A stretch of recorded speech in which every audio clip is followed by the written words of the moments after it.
Ouais les potox, c'est Antox et bienvenue dans cette nouvelle vidéo consacrée à la découverte encore une fois d'une série, cette fois-ci une série américaine. Il s'agit donc d'une série de science-fiction un peu plus thriller, on peut dire, même si en réalité c'était aussi thriller par rapport à The Silent Sea, composé donc de 9 épisodes et sorti initialement en février 2022, donc ça fait également un petit moment, disponible sur l'Apple TV+. Elle a été réalisée donc par Ben Stiller, qui est un acteur très connu notamment pour La Nuit au musée, et également par Aoife McErdle. J'ai probablement écorché son prénom, je suis vraiment désolé, mais pour le coup, elle, je ne la connais pas du tout, donc c'était une première pour moi la concernant. Au scénario, Dan Erickson, que je ne connais pas non plus, et le casting était mitigé. Enfin, le casting était très bon, je veux dire, les acteurs ils sont vraiment incroyables, mais d'un point de vue popularité, ça dépend.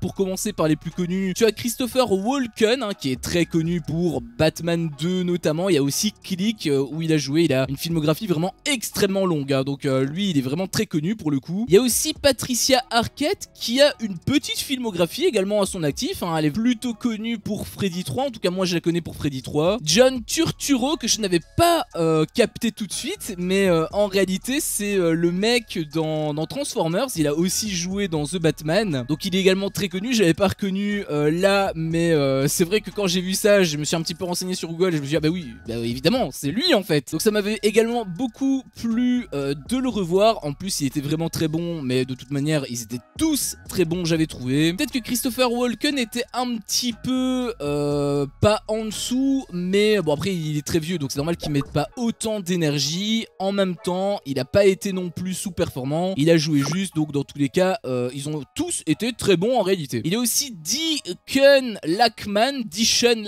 je pense que ça se prononce avec un K, mais c'est une actrice qui est, on va dire, une actrice un peu montante. Elle a joué récemment dans Jurassic World, le monde d'après, donc le dernier Jurassic World, et le dernier La planète des singes, le nouveau royaume. Alors elle a eu un petit rôle par rapport à La planète des singes, je l'avais vraiment vu à la toute fin, mais que quelques secondes, mais elle a quand même joué là-dedans, donc peut-être une étoile montante. Et pour les acteurs beaucoup moins connus, il y a aussi Adam Scott qui a joué un peu dans Piranha 3D et dans le remake donc de Star Trek. Britt Lower qui a aussi eu un rôle dans American Horror Story. Après moi je l'ai jamais vu, mais j'ai regardé que les 2 premières saisons, donc n'hésitez pas à me dire vous dans les commentaires si jamais elle a un rôle important dans cette série. Et Zach Cherry qui est également apparu dans Spider-Man 1, le Spider-Man donc du MCU, pas celui de Sam Raimi ni celui de Mark Webb. Donc casting plutôt intéressant, ils ont tous été très bons comme je vous l'ai dit. En même temps c'est une série qui a été produite, une série américaine, et en plus qui est diffusée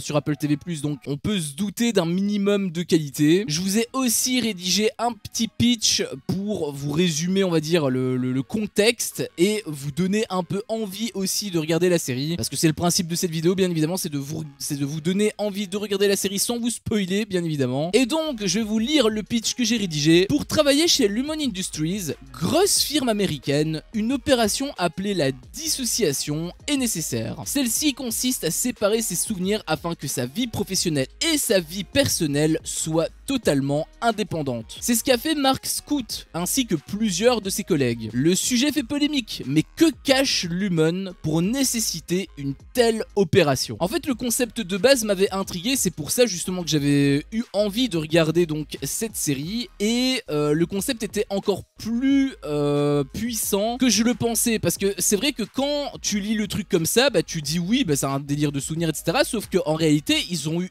l'excellente idée de pousser le concept vraiment très très loin. En gros, le personnage donc que tu vois, que ce soit Mark Scout, enfin que ce soit n'importe quel personnage en fait, ils ont vraiment 2 personnalités différentes dans l'entreprise, au sein de la boîte. Ils s'appellent donc Inter, et leur exter, donc ceux qui sont à l'extérieur de la boîte, ont également une autre personnalité en fait. Ce qui fait que tu as l'impression d'avoir 2 personnages totalement différents, et quand tu vois un personnage ou un autre, et bien tu te dis que en fait, bon, parfois ils sont plus ou moins d'accord, mais parfois c'est pas du tout le cas, et ça peut aussi laisser mal à l'aise. Par exemple, le sujet polémique que je vous ai dit, si ça arrivait dans dans notre monde, honnêtement, je sais pas trop sur quel pied danser, parce que en même temps, c'est lui, sauf que quand tu le vois, bah t'as l'impression que c'est vraiment pas lui en fait, ou que ce soit pas elle, enfin bref, les personnages, je veux dire, les inters qui sont dans la boîte, t'as l'impression vraiment que ce sont des personnages à part entière, et ça j'avais beaucoup apprécié en fait ce traitement, en plus ajouté au fait que le scénario était tout simplement incroyable, hein.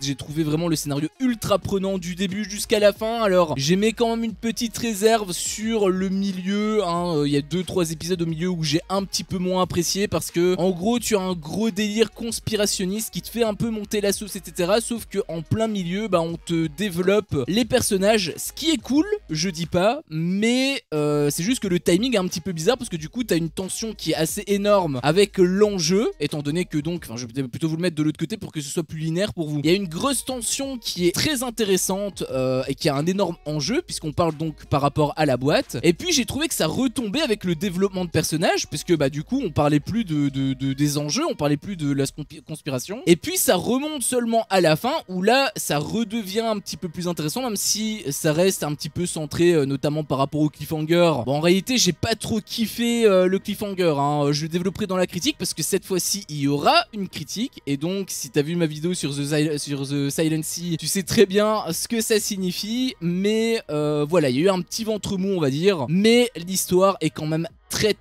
intéressante, très bien réalisée aussi, donc je vous le recommande énormément. Cette fois-ci, je vais pas vous dévoiler ma note, il y a une note pour cette série, mais je vais pas vous la dévoiler, puisque je vais en faire une critique pour être un petit peu plus dans le détail, et donc t'as compris ce que ça signifiait peut-être, ça signifie donc qu'il y a bel et bien une saison 2 qui est en préparation, et on connaît même déjà la date, c'est en début janvier 2025, hein, donc c'est dans quelques mois. Alors si tu as envie de regarder Squid Game, la saison 2, si tu as envie de regarder d'autres séries qui sont très hypées, mais qui malheureusement prennent un petit peu de temps, parce que c'est pas tout de suite qu'elle va être diffusée, eh bien je te conseille cette série, car elle est vachement intéressante, et je pense que tu n'en seras pas déçu. En tout cas, moi je l'ai pas été. Sur ce, c'est la fin de cette vidéo. Si mon contenu te plaît, fais-le moi savoir en me laissant un énorme pouce bleu. À chaque fois que je vois ça, je vois que mon contenu plaît, et donc moi ça me motive à continuer.